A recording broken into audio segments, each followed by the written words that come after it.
অমুক ভাই এগিয়ে চলো, আমরা আছি তোমার সাথে, বলি না? এটাও দরকার নাই। আমাদের ভাই একজনই, তারেক রহমান, তাই না? আমাদের নেত্রী একজন, দেশনেত্রী বেগম খালেদা জিয়া। আমাদের দার্শনিক, আমাদের প্রতিষ্ঠাতা একজন, শহীদ প্রেসিডেন্ট জিয়া রহমান। মাঝখানে আর কোনো ভাইটাই নাই। বিএনপি তখনই শক্তিশালী হবে যদি ছাত্রদল শক্তিশালী হয়। বিএনপি তখনই একটা হবে যদি ছাত্রদল একটা মেধাবী সংগঠন হয়। তোমরা লক্ষ্য করে দেখবে যে এখন বিএনপিতে যারা, এই যে তোমাদের বকুল ভাইরা থেকে শুরু করে যারা আছেন, সমস্ত কিন্তু ছাত্র দলের প্রোডাক্ট। আমি নই, কারণ তখনও ছাত্রদল তৈরি হয়নি। আমি যখন ছাত্র, তখন তো পাকিস্তান আমলে, আমি তখন ছাত্রদলটা অনেক পরে তৈরি হয়েছে, বাংলাদেশ স্বাধীন হয়েছে অনেক পরে, আমরা যুদ্ধ করেছি। একটা কথা, বক্তব্য দীর্ঘ করবো না। এই লড়াইটা আমাদের কিন্তু এখন একটা অত্যন্ত একটা ক্রান্তিকালের লড়াই এসে দাঁড়িয়েছে। এই লড়াইয়ে আমাদের সবচেয়ে বেশি প্রয়োজন ধৈর্য, টলারেন্স এবং মেধার চর্চা করা। আর একটা বিষয় যেটা আমি সবসময় বলি, যে যুদ্ধটা কিন্তু অন্য জায়গায় চলে গেছে। যুদ্ধটা কোথায় গেছে? সাইবার ক্ষেত্রে। এখন সাইবার ওয়ার, সোশ্যাল মিডিয়া, এইখানে যে যত বেশি অ্যাক্টিভ, যত বেশি তার অবস্থান, সে তত জয়লাভ করছে। আজকে এই যে আমাদের বিরুদ্ধে বিভিন্ন রকম কথা বলা হয় দলের বিরুদ্ধে, তাই না? আমার ছাত্র দলের বিরুদ্ধে বিভিন্ন কথা বলা হয়। দেখবে যে ওরা অতি দ্রুত সেই সমস্তগুলোকে কাজ করে ভাইরাল টাইরাল করে দিয়ে মানুষের মনটাকে অন্যদিকে নিয়ে চলে যায়, ভাবে এটাই বোধহয় সত্যি, তাই তো নাকি? এই কাজটা কিন্তু তোমাদের করতে হবে। এটা তোমরা সোশ্যাল মিডিয়াতে অনেক বেশি অ্যাক্টিভ হও।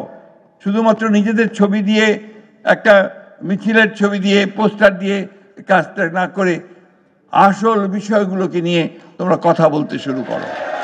এটা তোমাদের দায়িত্ব, এটা তোমাদের দায়িত্ব।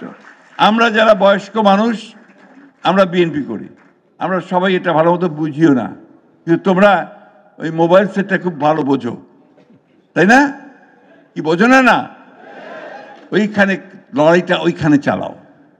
That is the most important place. ওই জায়গায় তোমরা যদি লড়াই করতে পারো, তাহলে তোমাদের বিজয় কেউ ঠেকাতে পারবে না।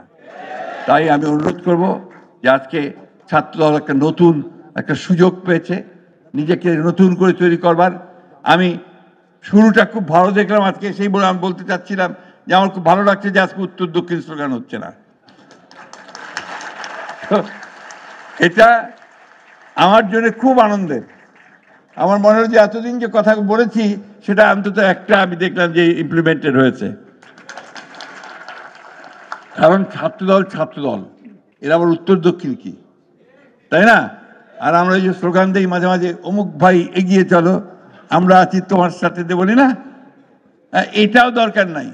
আমাদের ভাই একজনই, তারেক রহমান, তাই না? আমাদের নেত্রী একজন, দেশনেত্রী বেগম খালেদা জিয়া। আমাদের দার্শনিক, আমাদের প্রতিষ্ঠাতা একজন, শহীদ প্রেসিডেন্ট জিয়া রহমান।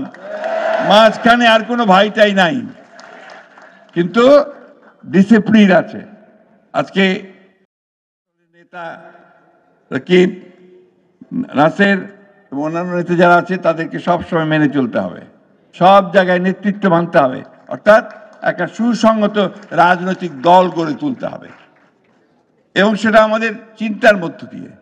পড়াশোনা করে আমরা বলবো যে কেন আমরা ছাত্রদল করি, পড়াশোনা করে বলবো যে কেন আমরা পরিবর্তন চাই, পড়াশোনা করে আমরা বলবো যে ফ্যাসিস্ট কারা আর আমরা গণতান্ত্রিক কারা, কেন গণতন্ত্রের জন্য সংগ্রাম করছি, লড়াই করছি।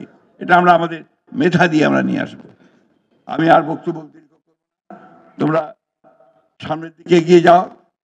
তোমাদের সামনে এখন নতুন জগৎ, নতুন দিগন্ত। এই দিগন্তে তোমাদের নতুন করে অবস্থান নিতে হবে। তোমাদের ভবিষ্যৎকে তোমাদের তৈরি করতে হবে। ছাত্রদলকে নেতৃত্ব দিতে হবে ছাত্র রাজনীতির ক্ষেত্রে। এটা সবসময় মনে রাখবে। এটা একটা বড় শিক্ষা প্রতিষ্ঠান ভিত্তিক সংগঠন গড়ে তুলতে হবে। শুধু মহল্লা ভিত্তিক সংগঠন করলে হবে না।